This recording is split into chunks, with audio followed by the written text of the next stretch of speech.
As the year closes up, a lot of you come to me and ask, that you want to start to build a team. A lot of your goals are you want to build a team, but the big question that comes up is how do you build a brand or a team and keep your clients happy, although you're not involved throughout the process like you used to be, right? And that happened to me a lot. Guys, I couldn't sell the homes just with Tyler alone. It was just too hard, right? I had to have people to help support that. But I think it goes back to expectations, right?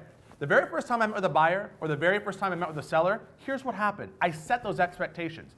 Hey, Bill, buyer, let me show you who this is. This is my buyer's coordinator. They're going to help you. Denise is phenomenal, blah, blah, blah, blah, blah. I'm walking them through that, and I'm articulating the value of why they should use Denise. Why Denise is, all she does is represent buyers. She's out in the market representing only buyers. She knows what you guys are looking for. She's a killer negotiator. I'm going to be along the way with you the entire time. So we set those expectations up front. Now, there's a caveat to that, right? What you also have to think is Denise, right? Denise would always include Tyler in everything that she did. Guess what? Tyler thinks this is a great house. We talked about these 5 houses. His favorite is this one because of this. He thinks that your wife, Sally, is going to love planting flowers in the back because that was what brought us together. So it's a twofold approach. I think as you grow, you have to set those expectations. Guys, I can give you examples in every area. I can give you on my listing coordinators. They said, Tyler thinks that this is a great price. This is where we should list it at. All the way to my lender, who wasn't even part of it, is guess what? The lender would say, you're working with Tyler. He's one of the best realtors, hands down. I work with several top realtors. He's my number one. So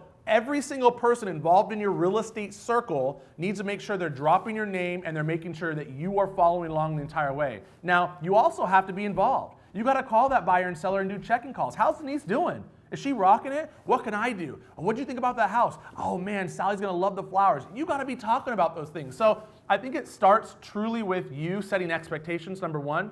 First and foremost, set the expectations right from the front.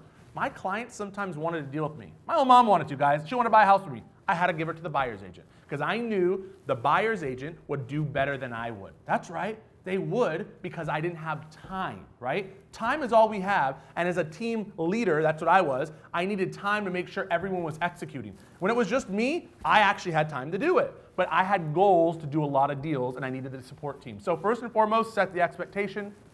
Number two, make sure your team around you is supporting you. You got to make sure they're supporting you at all times. Whether it be a lender, whether it be a buyer's agent, an assistant, a field runner, make sure they support you. I think those are the 2 biggest keys that you can pick up on this.